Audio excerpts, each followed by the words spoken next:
नमस्कार। आज हम बात कर रहे हैं एक हालिया रिलीज हिंदी हॉरर फिल्म माँ पर। इसमें काजोल मुख्य भूमिका में है। हाँ। और हमारे पास ना सिनेमा एक्सप्रेस में छपी एक फिल्म समीक्षा है इसकी। फिल्म कोशिश करती है डर और भक्ति को मिलाने की, पर सवाल यह है कि क्या ये कोशिश कामयाब हुई। तो चलिए देखते हैं ये समीक्षा क्या कहती है। समीक्षा शुरू होती है एक पुरानी फिल्म के जिक्र से, 1975 की जय संतोषी माँ। हाँ हाँ बिल्कुल। तो समीक्षक यही सोचते हैं कि क्या माँ फिल्म, खासकर जब देवी काली स्क्रीन पर आती हैं, वैसा ही कुछ असर कर पाएगी। रिव्यू कहता है कि दर्शकों को शायद डर और श्रद्धा दोनों एक साथ महसूस हों। ये दिलचस्प पॉइंट है। वैसे ये दिखाता है कि धर्म कैसे काम करता है अक्सर, मतलब डर भी और भक्ति भी। समीक्षक का इशारा शायद यही है कि भाई जब आस्था आ जाती है ना बीच में, तो फिर तर्क वो थोड़ा पीछे रह जाता है। सही कहा। हाँ, मतलब फिल्म के वीएफएक्स या कहानी की कमजोरियों पर सवाल उठाए हैं रिव्यू में, पर शायद भक्ति के आगे ये सब मायने ना रखें, ऐसा भी हो सकता है। अच्छा, तो फिल्म की कहानी क्या है असल में, किस बारे में? कहानी है अंबिका की। काजोल ने निभाया है रोल उनके पति शुभांकर और बेटी श्वेता।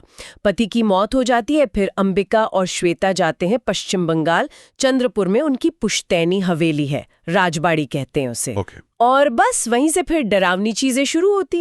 जैसे कि मतलब टिपिकल हॉरर वाली चीज है। हाँ बिल्कुल। एक जंगल है, उसमें एक बड़ा डरावना सा बरगद का पेड़ है।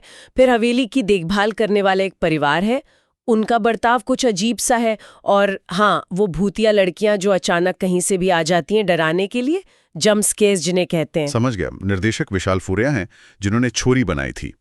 तो यहाँ भी कोई सोशल मैसेज डालने की कोशिश की है क्या? हाँ, समीक्षा यही बताती है। वो पितृसत्ता और कन्या भ्रूण हत्या जैसे मुद्दों को छूते हैं फिर से, लेकिन रिव्यूअर का मानना है कि ये मुद्दे अब हिंदी हॉरर में कुछ ज्यादा ही हो गए हैं।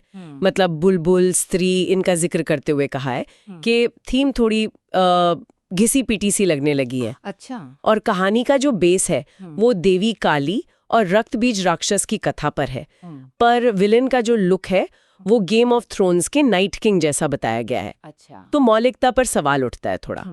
यानी कहानी सुनी सुनाई सी लग सकती है। हाँ। अच्छा, रिव्यू में कुछ तारीफ भी हुई है किसी चीज की? कुछ अच्छा लगा समीक्षक को? हाँ, कुछ सीन्स का जिक्र है जो प्रभावशाली लगे। खासकर कारों से जुड़े 2 सीन। एक में वो पेड़ की बेलें कार पर हमला करती हैं, और दूसरे में वो भूतिया लड़कियां एक एसयूवी को घेर लेती हैं। वाह, ये सीन्स अच्छे बताए हैं। और वीएफएक्स के बारे में क्या कहा है? देवगन फिल्म्स ने बनाए हैं। हाँ, कहा है कि वीएफएक्स ठीक है, मतलब तकनीकी रूप से बुरे नहीं हैं, सक्षम है, पर दिक्कत ये है कि वो कहानी के साथ ठीक से मिलते नहीं हैं। अच्छा। हाँ, मतलब वो थोड़े अलग से, बनावटी से लगते हैं। ऐसा लगता है जैसे कहानी के ऊपर थोप दिए गए हों। तो विजुअल्स ठीक हैं पर कहानी में फिट नहीं। और कहानी का फ्लो कैसा है, मतलब शुरू से अंत तक? देखिए, यहीं पर मेन प्रॉब्लम बताई है समीक्षा में। कहते हैं कि फिल्म शुरू तो ठीक होती है, पर फिर जल्दी ही कहानी उलझ जाती है, पटरी से उतर जाती है। हाँ बिल्कुल, दिशाहीन सी लगने लगती है।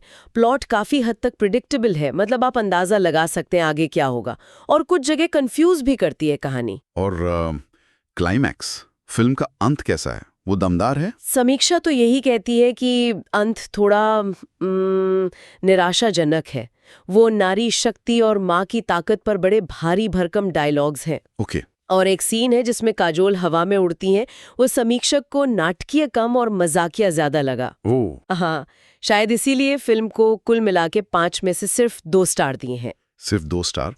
तो मतलब एक औसत फिल्म मानी है समीक्षक ने। हाँ बिल्कुल। तो अगर हम निचोड़ निकालें तो ये फिल्म एक कोशिश थी डर, भक्ति, सोशल कमेंट्री, स्पेशल इफेक्ट्स सबको मिलाने की, पर समीक्षक के हिसाब से ये मिक्सचर ठीक से बना नहीं। सही कहा। और ये रिव्यू एक अहम सवाल भी खड़ा करता है। क्या? कि जब फिल्म में धर्म या आस्था वाले तत्व होते हैं, तो हमारा जो अनुभव होता है देखने का, वो कितना फिल्म की अपनी क्वालिटी पर निर्भर करता है, जैसे कहानी, एक्टिंग, डायरेक्शन, और कितना हमारी अपनी आस्था या विश्वासों पर। हाँ, ये तो सोचने वाली बात है बिल्कुल।